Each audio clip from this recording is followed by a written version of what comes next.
જય શ્રી કૃષ્ણ. જય ગાય માતા. સત્સંગ ધાર્મિક કથાઓમાં આપનું હાર્દિક સ્વાગત છે. આજે આપણે ગોત્રાદ વ્રતનું મહાત્મય, પૂજા વિધિ અને તેની પવિત્ર દિવ્ય કથા વાર્તા સાંભળીશું.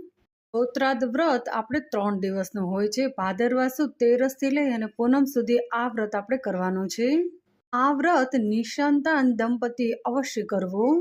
આ વ્રત કરવાથી તેમને પુત્રની પ્રાપ્તિ થાય છે. ગોત્રાદ વ્રત આપણે ગાય માતાને સમર્પિત છે. ગાયની આપણે માતા તરીકે પૂજા કરીએ છીએ. ગાય માતા પોતાના વાછરડાને ભૂખ્યા રાખી અને આપણા બાળકોને દૂધ આપે છે. ગાય માતાનું આ ઋણ આપણે ક્યારે પણ ચૂકવી નથી શકવાના. ગાયમાં આપણે 33 કરોડ દેવતાઓનો વાસ છે. તમે ગાયનો એકવાર મંત્ર જાપ કરો એટલે તમારે સમજવાનું કે તમે 33 કરોડ દેવતાઓનો મંત્ર જાપ કર્યો છે. દરેક વ્યક્તિએ સવારે વહેલા ઉઠીને ગાયની રોટલી અવશ્ય ખવડાવી. પરંતુ જો તે શક્ય ન હોય તો જ્યારે પણ આપણે ગાય માતાના વ્રતો આવતા હોય ત્યારે આપણે ગાય માતાને રોટલી અને લીલું ઘાસ અવશ્ય ખવડાવવું.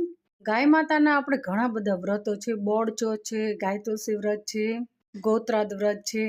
આ વ્રત આપણે અવશ્ય કરવા જોઈએ. ગાય માતાનું ઋણ આપણે ક્યારે પણ ચૂકવી નથી શકવાના, પરંતુ આવી રીતે વ્રતો કરવાથી આપણે ગાય માતાના આશીર્વાદ પ્રાપ્ત થાય છે. ભગવાન શ્રી કૃષ્ણને ગાય ખૂબ જ પ્રિય હતી. ભગવાન શ્રી કૃષ્ણ જ્યારે નાના હતા ત્યારે ગાયો ચરાવતા હતા. તે ગાયોના ગોવાળ હતા. ભગવાન શ્રી કૃષ્ણ જ્યારે વાંસળી વગાડતા હતા ત્યારે બધી જ ગાયો દોડી આવતી હતી.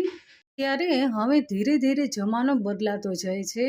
પહેલા એકે એવું ઘર નહોતું જે ઘરમાં ગાય ન હોય. હવે અત્યારે એવું થઈ ગયું છે એકે ઘર એવું નથી જ્યાં કૂતરાઓ ન હોય. હવે આપણે ગાય માતાને ઘરમાં કોઈ સ્થાન નથી આપતું, કૂતરાઓને સ્થાન આપે છે. સવારે વહેલા ઉઠીને જો તમે ગાય માતાના સૌપ્રથમ દર્શન કરો તો તમારો દિવસ ખૂબ જ સારો જાય છે. ઘણીવાર એવું બને છે કે આપણે દુઃખી હોઈએ છીએ, કોઈ મુશ્કેલમાં હોય છે, ત્યારે આપણે આંગણામાં બાંધેલી ગાય હોય છે તેને તરત જ ખબર પડી જાય છે કે આજે મારા માલિક ખૂબ જ ચિંતામાં અને દુઃખી છે.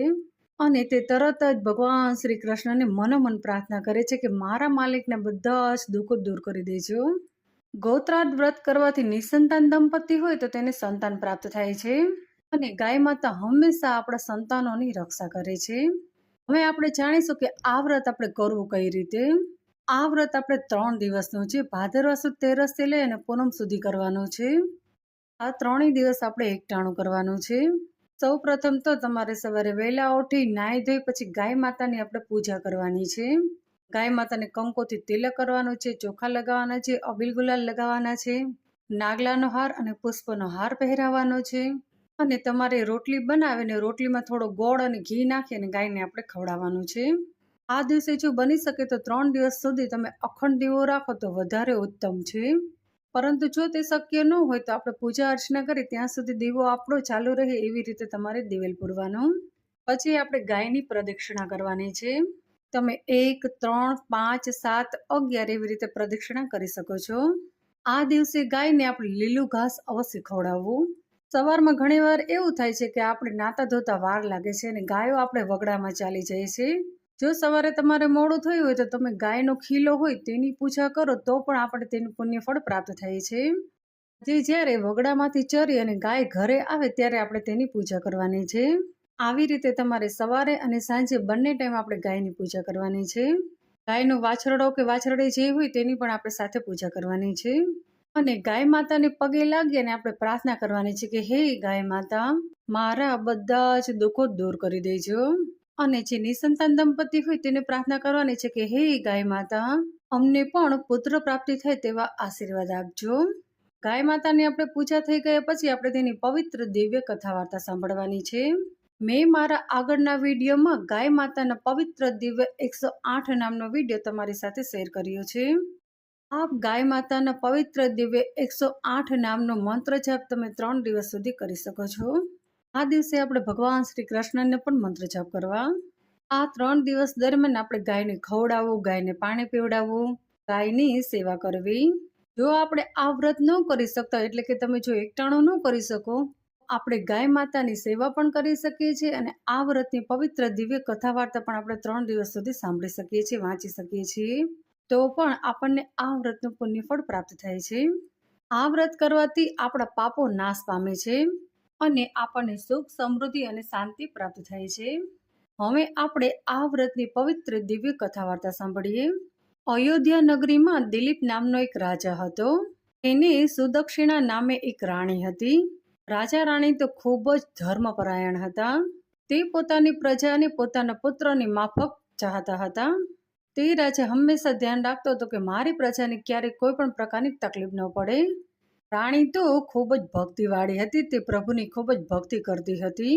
રાણી તો પોતાનો બધો સમય પ્રભુને આપતી હતી. રાજા અને રાણી તો હંમેશા ચિંતામાં રહેતા હતા. તેમના ઘરે શેર માટીની ખોટ હતી. તે હંમેશા ભગવાનને પ્રાર્થના કરતા હતા કે અમને પુત્ર પ્રાપ્ત થાય. પુત્ર પ્રાપ્તિ માટે રાજા અને રાણી અલગ અલગ વ્રતો અને ઉપવાસો કરતા હતા. રાજા હંમેશા વિચારતો હતો કે મારા ગયા પછી મારી પ્રજાનું શું થશે. મારે જો એક પુત્ર હોય તો પુત્ર મોટો થાય અને રાજા બને અને મારી પ્રજાનું ધ્યાન રાખે.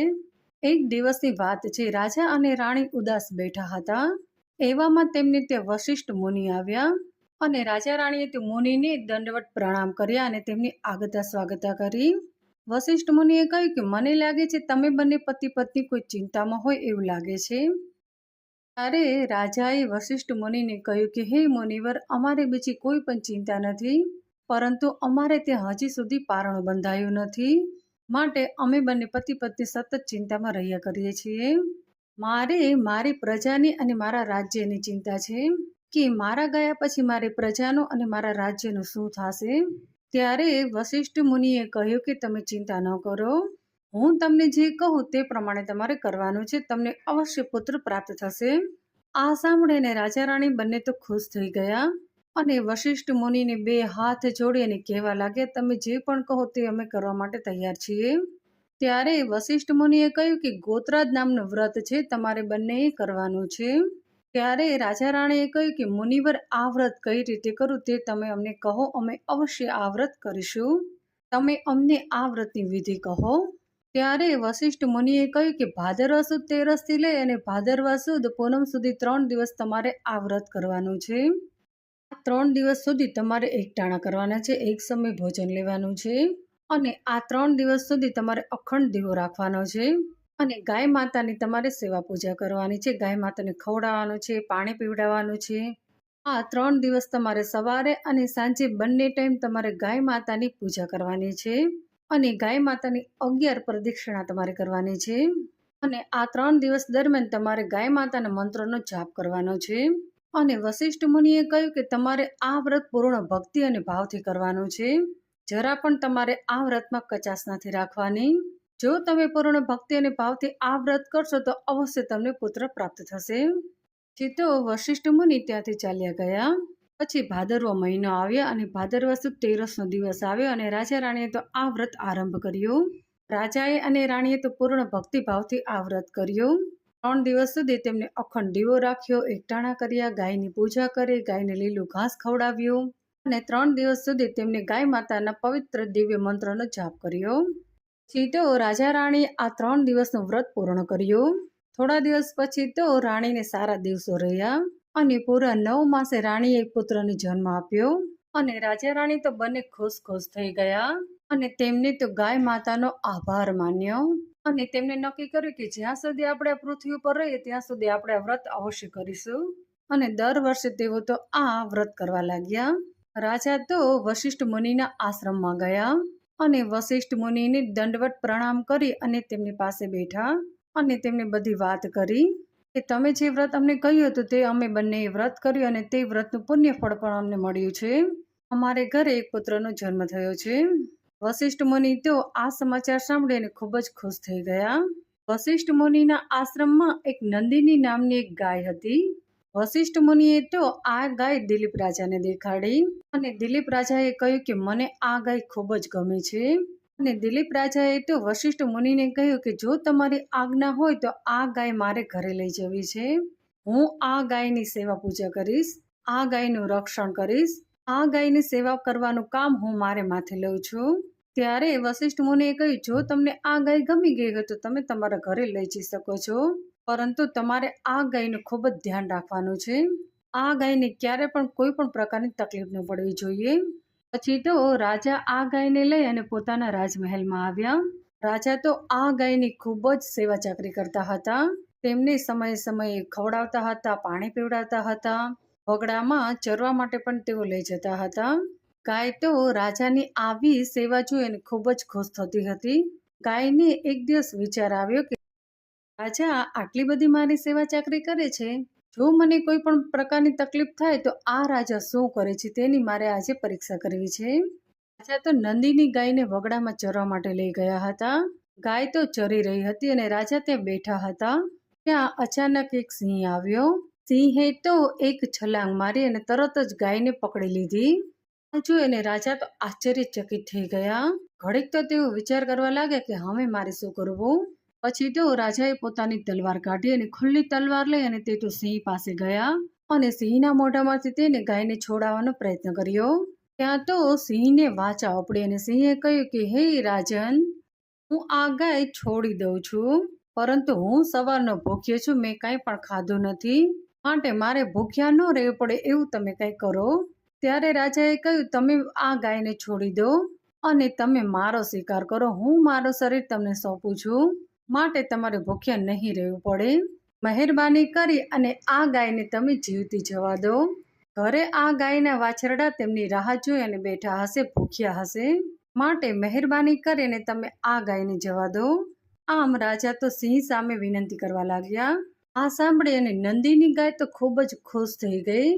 નંદીની ગાયે તો રાજાની પરીક્ષા માટે આ બધું કર્યું હતું. પછી તો તે ખુશ થઈ અને દિલીપ રાજાને કહ્યું કે હે રાજન, તારી સેવા ચાકરીથી હું પ્રસન્ન થઈ છું. તારે ત્યાં એક પુત્ર છે.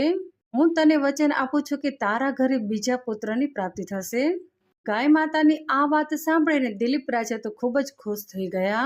પછી તો દિલીપ રાજા અને ગાય બંને રાજમહેલમાં આવ્યા અને રાજાએ તો રાણીને બધી વાત કરી કે આજે આવી રીતે બન્યું છે. રાણી તો આ વાત સાંભળીને ખૂબ જ ખુશ થઈ ગઈ. દિલીપ રાજાનો પુત્ર તો થોડો મોટો થઈ ગયો. પછી રાણી તો બીજી વાર સગર્ભા થઈ અને પૂરા 9 માસે તેને બીજા પુત્રનો જન્મ આપ્યો. હવે તો આખું રાજમહેલ બાળકોના કિલકારીથી મહેકવા લાગ્યું. પછી તો દિલીપ રાજાએ નક્કી કર્યું કે જ્યાં સુધી આ નંદીની ગાય આ પૃથ્વી ઉપર રહે ત્યાં સુધી હું તેની સેવા ચાકરી કરીશ. પછી તો દિલીપ રાજા ગાયની ખૂબ જ સેવા ચાકરી કરવા લાગ્યા. રાણી પણ રોજ રોટલી બનાવી અને તેમાં એક ગોળનો દડબો અને ઘી નાખી અને ગાયને રોજ ખવડાવતી હતી. આવી રીતે રાજા રાણી ગાયની ખૂબ જ સેવા ચાકરી કરતા હતા અને ધીરે ધીરે તેમના 2 પુત્રો પણ મોટા થઈ ગયા અને પુત્રો પણ આ ગાયની ખૂબ જ સેવા ચાકરી કરતા હતા. હવે તો રાજા રાણી અને તેમના બંને પુત્રો ખુશ ખુશ રહેવા લાગ્યા અને પોતાની પ્રજાને પણ તેઓ પોતાના પુત્રની માફક પ્રેમ કરતા હતા. રાજા રાણીનો આ ગાય પ્રત્યે પ્રેમ જોઈ અને તેમની પ્રજામાં પણ ગાય પ્રત્યે માન સન્માન વધી ગયું હતું. બધા પોતપોતાની ગાયોની ખૂબ જ સેવા ચાકરી કરતા હતા. રાજા રાણીની ગોત્રાદ વ્રત ફર્યું આ જોઈ અને પ્રજાઓ પણ આ વ્રત કરવા લાગી. બધી પ્રજાજનો આ વ્રત કરતા હતા. રાજાએ અને રાણીએ તો આ વ્રતનો મહિમા ખૂબ જ વધાર્યો. રાજા તો પોતાના રાજ્યમાં જેટલી પણ ગાયો હતી તે એક પણ ગાયને કોઈ પણ પ્રકારની તકલીફ ન પડે તેનું ખાસ ધ્યાન રાખતા હતા. હે ગાય માતા, તમે જેવા રાજા રાણીને ફરીએ તેવા સર્વને ફરજો. તમારું વ્રત કરનાર, વાર્તા લખનાર, વાર્તા વાંચનાર સર્વની દશા સુધારજો. બધાને સુખ સંપત્તિ અને સંતતિ આપજો. શ્રદ્ધા, વિશ્વાસ અને સનિષ્ઠતા પ્રદાન કરજો. અહીં આપણે ગોત્રાદ વ્રતની પવિત્ર દિવ્ય કથા વાર્તા સમાપ્ત કરીએ છીએ. બોલો ગાય માતાની જય.